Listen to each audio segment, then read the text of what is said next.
उसके दादा के ज़माने का था, जिसे ज़मीन में छुपा दिया गया था। रेहान ने उसे खोला और अंदर था एक पुराना रजिस्टर, कुछ सोने के सिक्के और एक खत पर लिखा था, अगर यह खत पढ़ रहे हो तो समझ लो सच्चाई के दरवाजे। गांव गुलनगर वह जगह थी जहां समय जैसे थम सा गया था।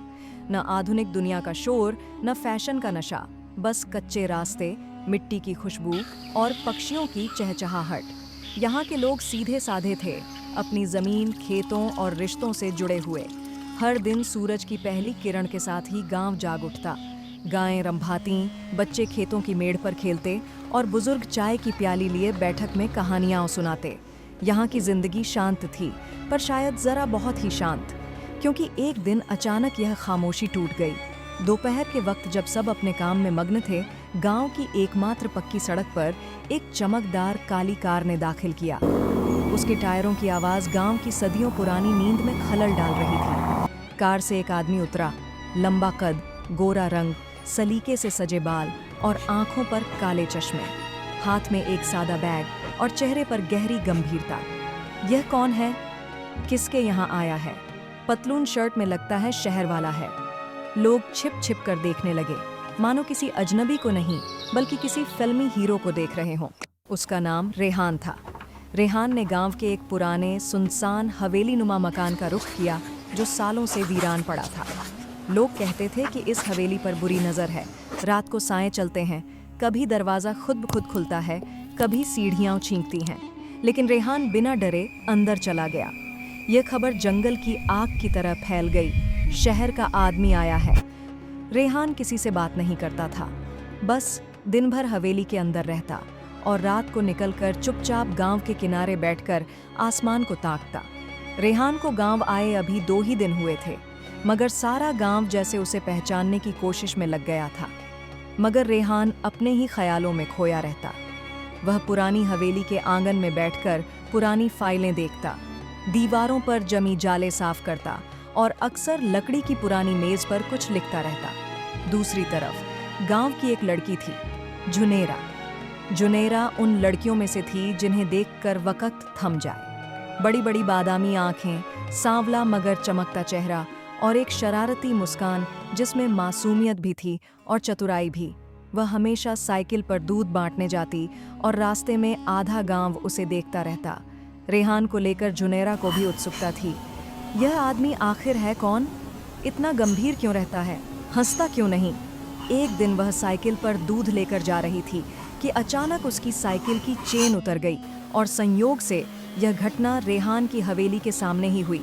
रेहान बालकनी में बैठा था। उसने नीचे झांका और वहीं पल था जब उसकी नजरें जुनेरा से टकरा गईं।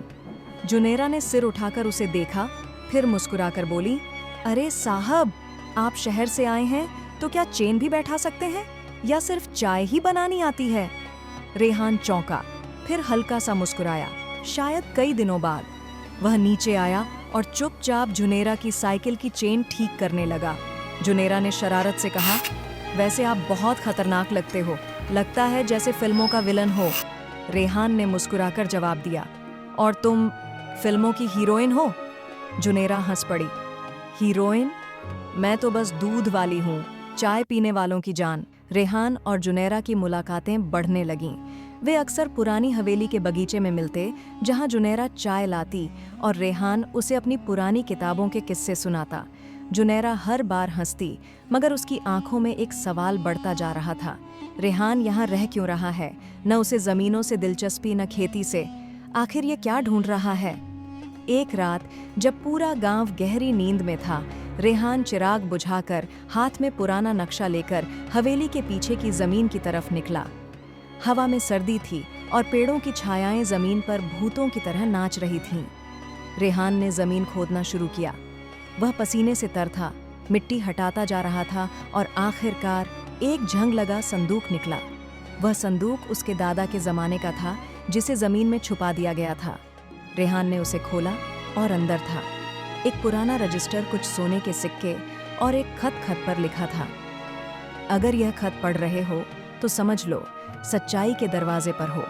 यह जमीनें तुम्हारी हैं, मगर इन पर लालच की छाप लग चुकी है।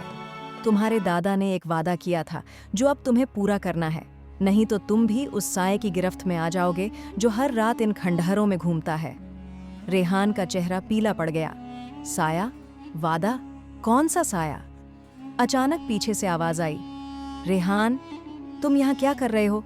रेहान चौंका। झुनेरा थी। उसने जल्दी से खत छुपा लिया और बनावटी मुस्कान के साथ बोला, बस पुरानी चीजें देख रहा था, नींद नहीं आ रही थी। झुनेरा ने शक भरी नजरों से देखा मगर कुछ नहीं बोली। उस रात जब रेहान हवेली में लौटा तो उसे लगा जैसे कोई उसका पीछा कर रहा है। उसने मुड़कर देखा, कुछ नहीं था, मगर जब उसने आईना देखा तो पीछे एक काला साया सिर झुकाए खड़ा था। रेहान का बदन सुन्न हो गया। क्या यह वही साया था जिसका जिक्र खत में था? सुबह सूरज अभी पूरी तरह नहीं निकला था, मगर हवेली के आंगन में एक अजीब सा सन्नाटा था। रेहान नींद से उठा तो उसके चेहरे पर रात के डर की छाया अब भी थी। आईने में देखा तो खुद को थका हुआ पाया, जैसे वह नींद में भी किसी भारी बोझ से लड़ रहा हो। रेहान ने फैसला कर लिया था कि वह खत और रजिस्टर को विस्तार से पढ़ेगा ताकि सच्चाई तक पहुंच सके। उसने संदूक फिर से खोला और रजिस्टर निकाला। उसमें जमीनों का ब्यौरा था, मगर कई नामों पर स्याही फैली हुई थी। हर पन्ने के नीचे एक ही वाक्य लिखा था, जो जानता है वह बचता नहीं। रेहान की सांस अटक गई। तभी जुनेरा दरवाजे पर आ पहुंची। रेहान, तुम ठीक हो? रात तुम कहाँ थे? रेहान ने जल्दी से रजिस्टर छुपाया, मगर जुनेरा ने एक नजर में देख लिया। तुम वही रजिस्टर ढूंढ रहे हो ना? रेहान ने हैरत से पूछा। तुम्हें कैसे पता?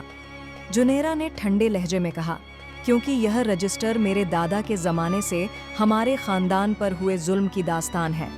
रेहान पीछे हट गया। जुनेरा की आंखें अब वैसी नहीं थीं, उनमें एक रहस्यमय चमक थी। वह बोली, तुमने जिस साए को देखा वह हकीकत है।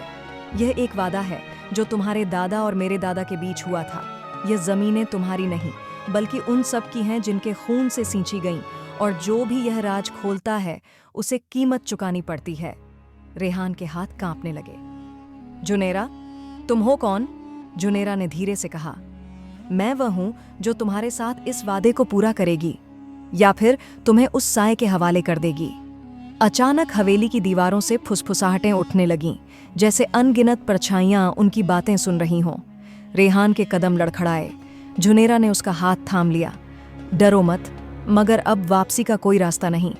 रेहान को जुनेरा के शब्द अब भी गूंजते सुनाई दे रहे थे। वापसी का कोई रास्ता नहीं। उसका दिमाग चकराने लगा। वह यह सब एक सपना समझ रहा था, मगर जुनेरा की टकटकी, हवेली की दीवारों से उठती फुसफुसाहटें और रजिस्टर की रहस्यमय लिखावट, सब कुछ हकीकत था। रेहान ने पूछा, जुनेरा, अगर तुम्हें यह सब पता था तो मुझे क्यों नहीं बताया? जुनेरा चुपचाप हवेली की पुरानी दीवार के पास गई, जहां सोने की लकड़ी से बना एक घेरा उभरा था। उसने उसे दबाया और दीवार खर्राटे की आवाज के साथ खुल गई। रेहान की आंखें हैरत से फैल गईं। दीवार के पीछे एक तहखाना था, ठंडा, नम और सड़ांध भरी हवा से भरा। रेहान ने सवालिया निगाहों से जुनेरा की ओर देखा। जुनेरा बोली, यह तहखाना तुम्हारे दादा और मेरे दादा ने मिलकर बनाया था। यहाँ वह वादा दफन है जिसने तुम्हारे खानदान को तबाह कर दिया। रेहान अंदर बढ़ा। टॉर्च की रोशनी में दीवारों पर अजीब चित्र थे, आधे इंसान, आधी परछाइयाँ, कुछ के चेहरे मिटे हुए। एक तस्वीर में 2 आदमी दिखाए गए थे, एक के हाथ में खंजर, दूसरे के सीने से खून बह रहा था। नीचे लिखा था, एक जीवित रहा, एक साया बन गया। रेहान का गला सूख गया। क्या मेरे दादा ने यह किया?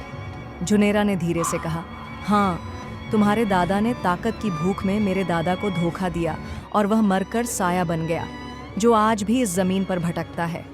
रेहान लड़खड़ा कर बैठ गया। तो मैं क्या करूं? ये सब कैसे खत्म होगा?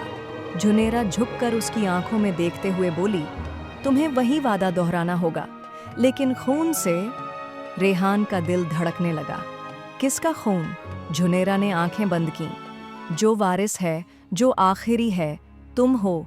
अचानक तहखाने में धुआं भरने लगा, दीवारें कांपने लगीं और एक साया, एक काला धुंधला अस्तित्व दीवार से निकलकर रेहान के सामने आ गया। उसके होंठ नहीं थे, मगर आवाज गूंजी, वादा या मौत, फैसला तुम्हारा। रेहान के हाथ कांपने लगे। तभी जुनेरा उसके सामने आ गई और बोली, मैं तुम्हारे साथ हूँ रेहान, अगर तुम में हिम्मत है। रेहान ने गहरी सांस ली और आगे बढ़ा। तहखाने में साया हवा की तरह तैर रहा था। उसकी मौजूदगी से दीवारें कांप रही थीं। जुनेरा ने रेहान का हाथ मजबूती से थाम रखा था। साए ने गर्जना भरी आवाज में कहा, वादा खून से तोड़ा गया था, अब खून से ही पूरा होगा। रेहान का दिल जोरों से धड़कने लगा। वह भाग सकता था, चीख सकता था, लेकिन कुछ था जो उसे रोके हुए था। वह साया, सदियों का बोझ, एक अजीब सी खिंचाव। हिम्मत जुटाकर रेहान बोला, मैं वह करूंगा जो मेरे दादा नहीं कर पाए। मैं यह वादा पूरा करूंगा। पर बताओ, ये कैसे खत्म होगा? साया एक पल को चुप हुआ, फिर बोला, एक वारिस का खून इस वादे को मुहर लगाएगा और एक सच्चे दिल की कुर्बानी इसे अमर कर देगी। रेहान ने जुनेरा की ओर देखा, जिसकी आंखों में नमी और हौसला दोनों थे। वह धीरे से बोली, रेहान, मुझे पता है तुम ये कर सकते हो, पर मैं भी तुम्हारे साथ इस वादे को निभाऊंगी। रेहान आगे बढ़ा और तहखाने के खंभे पर टंगी पुरानी कटार उठा ली। समय ने उसकी धार को धुंधला दिया था, पर वह आज भी तेज थी। उसने कटार से अपनी हथेली पर एक रेखा खींची। खून की बूंदें नीचे पत्थर पर गिरीं। जमीन हिलने लगी और साया चीखा, कुर्बानी शुरू हो चुकी है। लेकिन जैसे ही खून जमीन से टकराया, साया और भी बेकरार हो गया। उसका आकार विकृत होने लगा, हवा में चक्कर काटने लगा। जब रेहान गिरने ही वाला था, जुनेरा ने अपना हाथ भी काटकर उसके खून में मिला दिया। अब उनका खून एक था और वादा पूरा। साया एक तीखी चीख के साथ झपटा, लेकिन जैसे ही उसने खून को छुआ, एक तेज रोशनी फैल गई। दीवारें कांपीं और फिर सन्नाटा छा गया। जब धुआं छोटा, तहखाना बंद हो चुका था। सिर्फ रेहान और जुनेरा जमीन पर अर्ध बेहोश पड़े थे। कुछ घंटों बाद जब गांव वाले हलचल सुनकर हवेली पहुंचे, तो उन्होंने देखा कि तहखाने की दीवार बंद हो चुकी थी और रेहान जुनेरा के बगल में पड़ा था, जख्मी मगर जिंदा।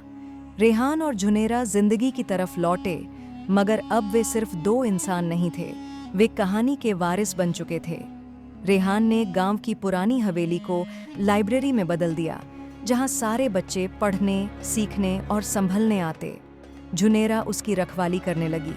वे दोनों जानते थे, साए कभी खत्म नहीं होते, सिर्फ वादे बदलते हैं और कहानियां, वे हमेशा जिंदा रहती हैं।